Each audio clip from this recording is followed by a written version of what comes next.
Welcome to Everything Life Coaching. I'm John Kim. And I'm Noelle Cordeaux.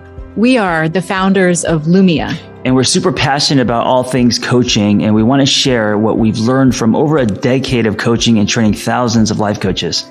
Let's dive into the science and magic of coaching.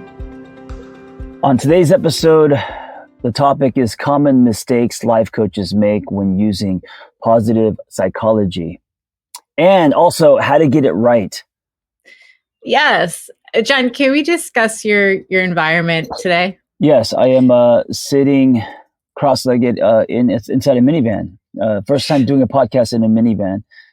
And it's great. It's luxurious. It's spacious. I have Wi-Fi. It's the way to do it. I'm always on the go. Yeah. Where are you headed? I know you're doing something special today. Yeah, I'm headed into the woods to run a writer's retreat. So yeah. This is a life, Noelle. This is be careful what you wish for.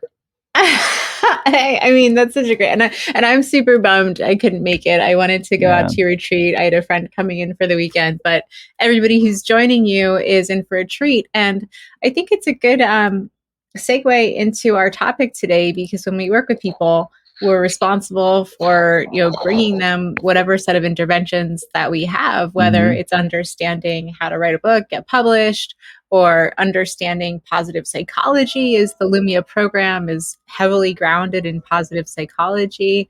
Let's play around a little bit. So what is your understanding of positive psychology? It's just kind of out there floating in the world. It's mostly from you. And I, like many people, thought positive psychology was hokey. And I think I was judgmental because I come from the clinical world. I wondered if it had legs. But the experience of you, meaning you actually kind of practicing it, in your life, and then all the, the psychoeducation from Lumia and yourself has made me really believe like it's actually very powerful. And I think I judged it because it is simple, but simple sometimes is actually a good thing, not a bad thing. Yeah, positive psychology is a complex science.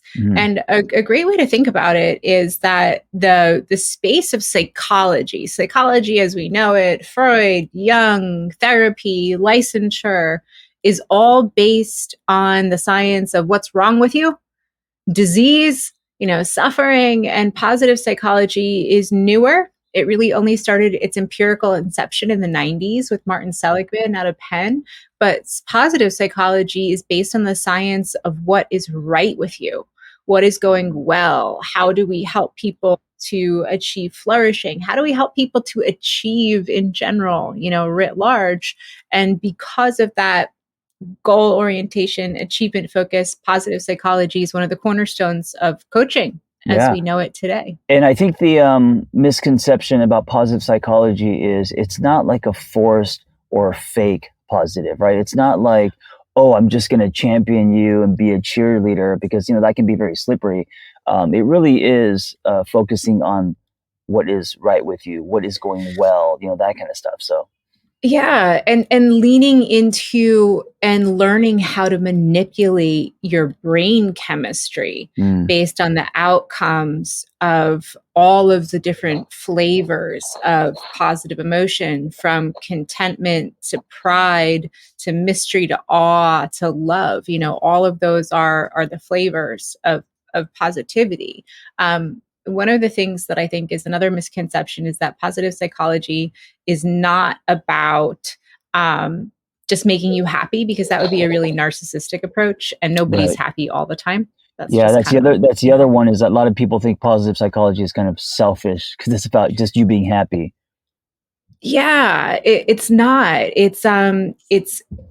It looks at utilizing your strengths, your goals, your resources, and your very, natural intuitive positioning in the world to move you forward. And there is a lot of really amazing research that has come out over the last 20, 30 years in positive psychology. So the scientific basis itself has some real teeth. So what do coaches need to know about positive psychology? It's a science, just like any other discipline. And it has an incredible amount of data and tools that we can use to help clients navigate their lives. So one of the things that I think is important for coaches to understand is like, okay, so how do we use it, right? So thinking about positive psychology as a tool, the way that you lay down a tool or an intervention in session using positive psychology would be the same way as you use any other tool, in session.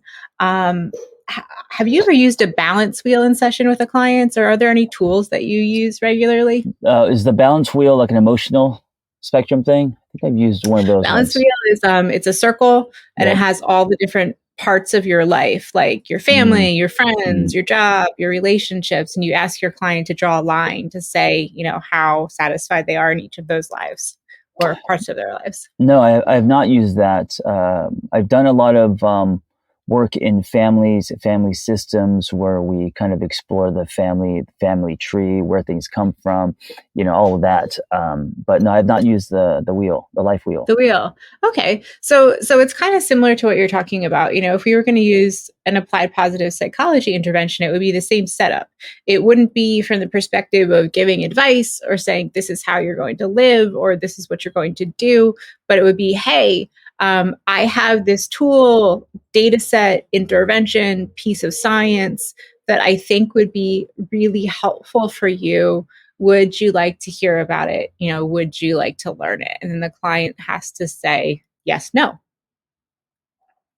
to whether they'd like to do it. And it can be something that's really simple. So, for example, John, if you've been having a bad day recently or like any negative emotions, I have a fun fact that I'd like to share with you that comes from positive psychology. Would you like to hear it? Yes. And can I just underline what Noelle is highlighting is permission, which a lot of coaches forget to ask for.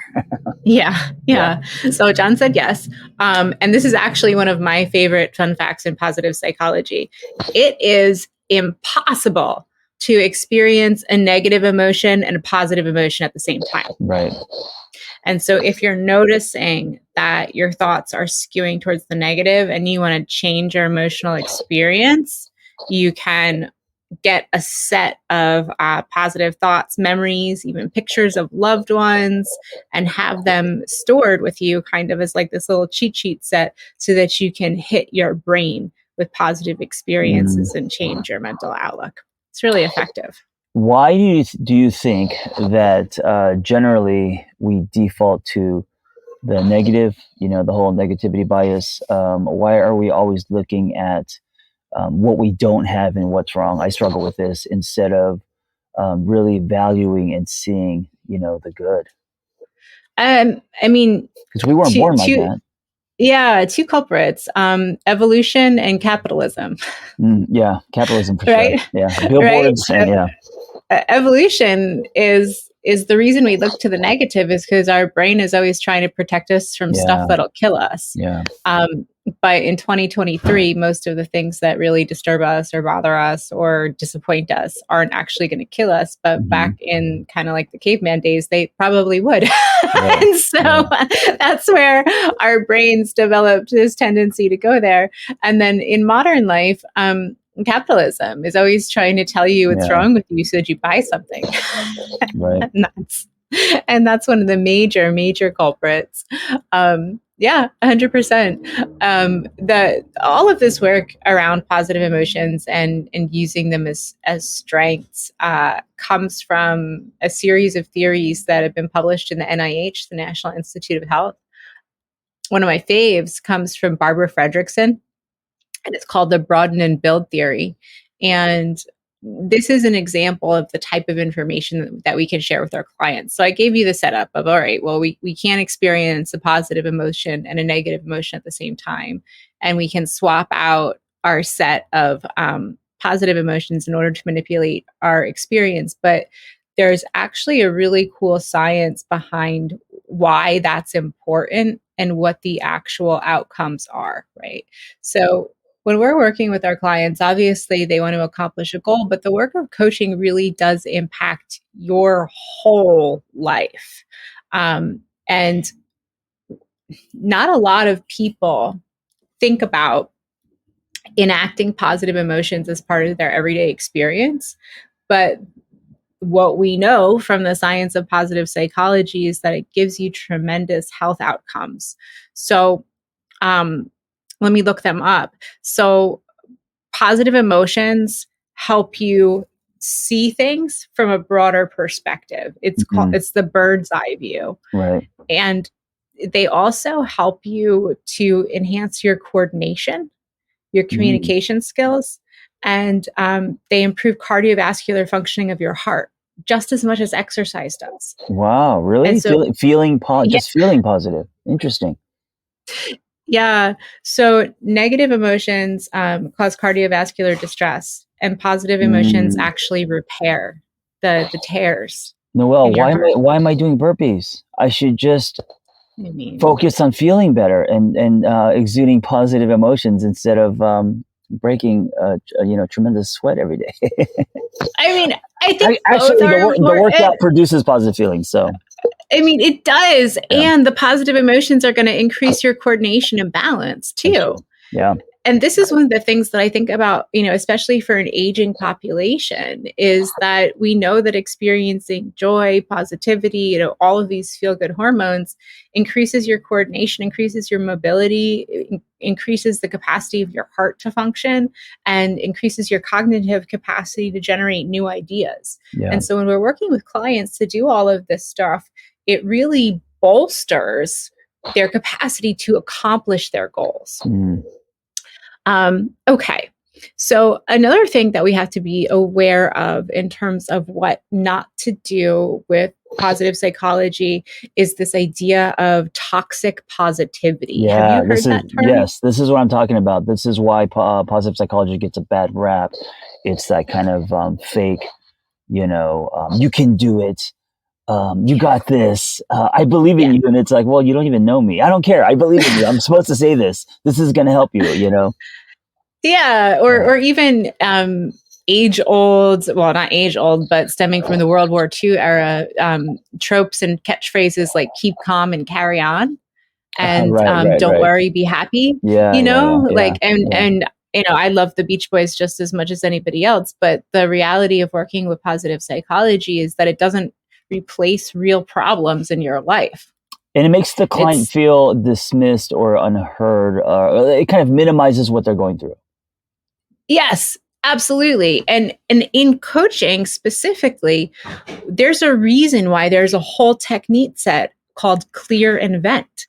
That when clients have problems, when they have issues, when they experience pain, coaches need to be 100% prepared and very well trained in how to hold those feelings for their client and let somebody really unleash their anger, really unleash their despair and cycle through it, process it, get it all out. And then we can start to say, okay, well, what else is there? What else is there?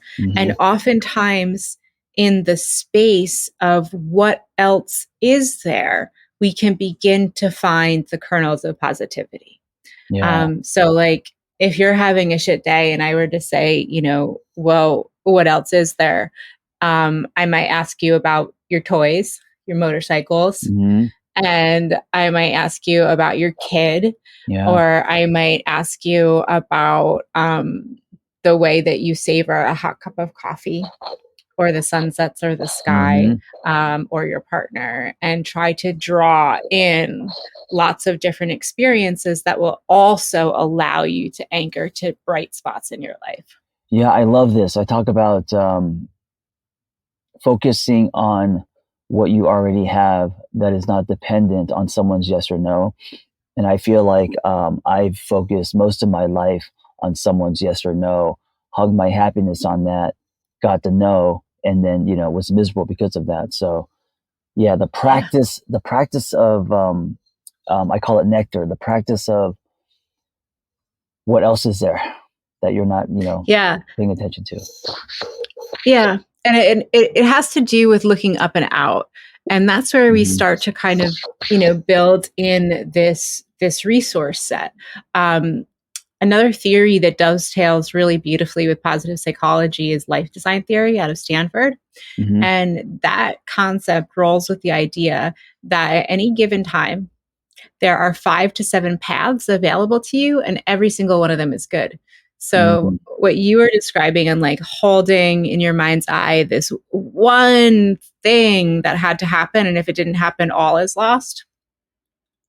If we draw on a combination of, well, what else is there? Positive psychology and then life design, we're actually able to flow into this space of multi opportunities, which is pretty much the definition of resilience.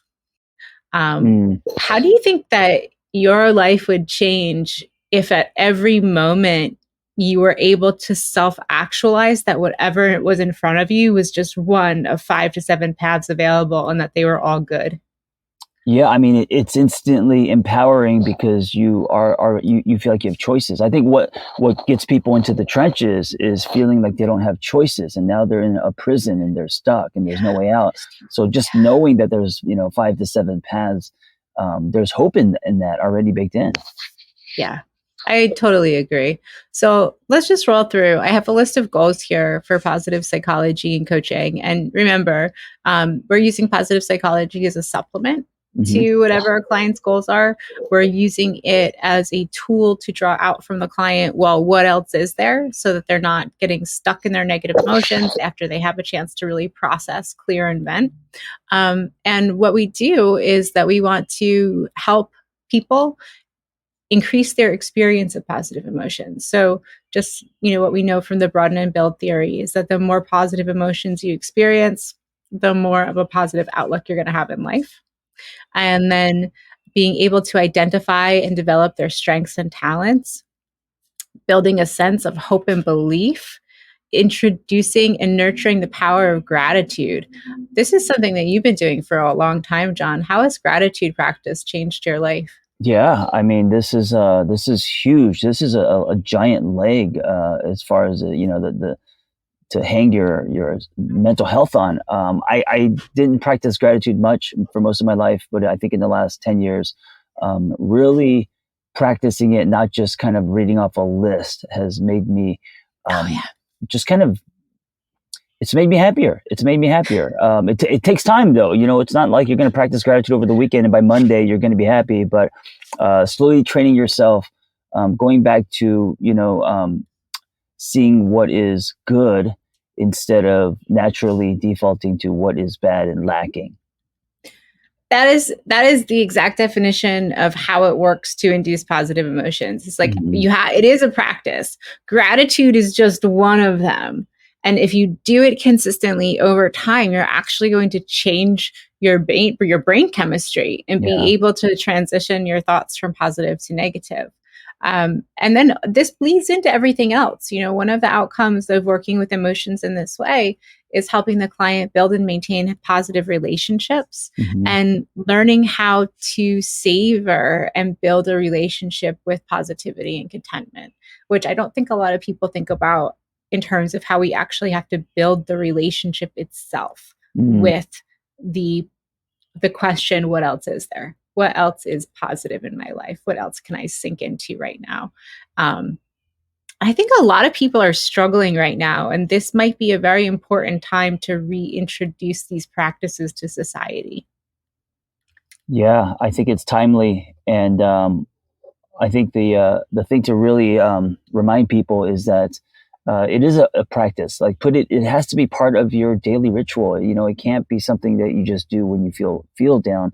Although that may help, I think, but really kind of like fitness or like any kind of practice that builds on itself. That's how this thing works. It is exactly. And speaking upon building positive emotions, stacking them up, I have so enjoyed talking to you today in the back of a minivan. Yes, yes. Even but here it's the thing. Environment is a factor, and so put yourself in environments that produce positive emotions. Yeah, and relationships. One of the hallmarks of our relationship has always been humor and joy. And Yeah. I think without it, we wouldn't be as long-term and functional as we are because we can laugh together. Humor is so important in life, for sure. That it is. Thank you for the conversation. And also, if you're interested in coaching, hopefully this makes it less intimidating, something like positive psychology. Yeah. Yes. It's one of my favorite parts of our curriculum. I'm always excited to welcome new students into the fold and introduce them to this stuff. So come see us at Lumia. And John, I hope you have an awesome time at your retreat, and I will catch up with you next week. Thank you. Be well. Thanks for listening to Everything Life Coaching. If you're feeling the draw to become a coach, head to lumiacoaching.com/everything. Explore a new career that brings fulfillment, gives you a true sense of purpose, and a bold community to do it with. Lumia is ready to equip you with the tools, training, and community you will need to reach your goals. If you're ready to build a unique coaching business on your own terms while making an impact on the world at large, Lumia is the next bold step in your coaching journey. That's lumiacoaching.com/everything. And hey, if you're waiting for a sign, this is it.